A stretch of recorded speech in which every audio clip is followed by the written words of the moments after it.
वो कितना टाप कही यार, अगर ये हीरोइनी हमारे पवन चाचा का मिल जाए तो तुरंत भक से मोबाइल बहाई दिए हुए, वो रोकिन न पही हुए। तो भैया पाए लगे कैसे हो आप लोग तो अच्छा ही हो वो, लेकिन जितने विरोधी हो एक बार उनके फिर गाड़ फाटे वाली है। का है कि खेसारी भैया का एक तगड़ा गाना आने वाला है, जौने गाना का नाम है डाल के चल विरोधियन के गाड़ में डंडा।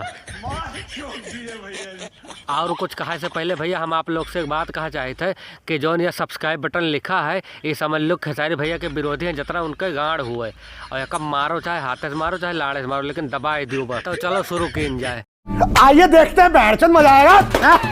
आज सवेरे सवेरे खेसारी भैया के गाना का टीजर आएगा, या देखो यहाँ हुआ टीजर अवे देखो इतना खतरनाक लागत है कि जितना विरोधी है उनके गाड़ के बाहर जरगा हुए सारे इनका।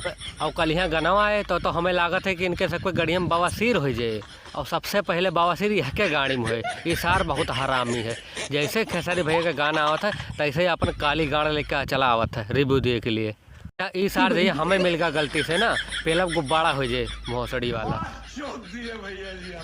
अच्छा इनके शकल आप लोग ही देखो, ये खेसारी भैया के गाने पर रिव्यू दे के लायक है। शकल देखो इसे, जैसे लागत है सुअर के पिछवाड़ा जोम के दिन का हुआ। सार नहीं का औकात मारा हो ना तो फेंक कर लंड मारब गाड़ा में बवासीर हो जाए। तो इनके जितने गाड़ मारो उतने कम है। छोड़ो ये सब, चलो टीजर पर बात की जाए। अभी हीरोइनिया देखो कितना टाप कही यार, अगर ये हीरोइनी हमारे पवन चाचा का मिल जाए तो तुरंत भक से मोबाइल बहाई दिए हुए, वो रोकिन न पही हुए। और दादा ये सीन देखो हो, ये सीन देख कर तो जितने विरोधी हुए तो रजाई में घुस गए हुई हैं, सोचा था निकलबे तैसे पेल दे मुहे भैया। ये गाना काल सवेरे 6:15 पर आए, तैयार रहो देखे के लिए, और विरोधी लोग अपन गाड़ खोले रहो मरुआ के लिए तैयार रहो बिल्कुल। तो भैया आज के लिए बस इतना ही। वीडियो अच्छी लगा तो वीडियो को लाइक और चैनल को सब्सक्राइब जरूर।